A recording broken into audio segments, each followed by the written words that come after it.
আসসালামু আলাইকুম। আমি নূর। সম্প্রতি ডে ট্যুরে ইলিশ খাওয়ার জন্য চাঁদপুর থেকে ঘুরে আসলাম।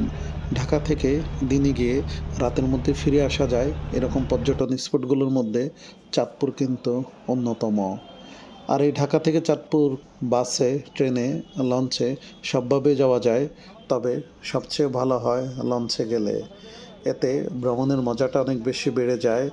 লঞ্চে নাস্তা হতে শুরু করে সব ধরনের খাওয়া দাওয়া থাকে, যেটি খুব উপভোগ্য। তো আমরা গিয়েছিলাম সকাল 7:30টার সোনারতরী লঞ্চে। এই সোনারতরী লঞ্চ ছাড়াও এমবি বোগদাদিয়া বা এমবি ইগল সহ আরও অন্যান্য লঞ্চ রয়েছে। সময় লাগে 3.5 থেকে 4 ঘন্টা। আর চাঁদপুর যাব কিন্তু ইলিশ খাবো না, তা তো হতে পারে না। তাই সেখানে গিয়ে দেখে শুনে বড় স্টেশন বাজার থেকে ইলিশ কিনেছি এবং সেটি রেস্টুরেন্টে বসে ফ্রাই করে মজা করে খেয়েছি। খাওয়ার পরবর্তী সময়টুকু কাটিয়েছি স্টেশন বাজারের পাশেই অন্যতম পর্যটন স্পট ত্রিমোহনা। এখানে গেলে যে কারোই কাছে ভালো লাগবে। নদীর বাতাস খুব সুন্দর উপভোগ করা যায়।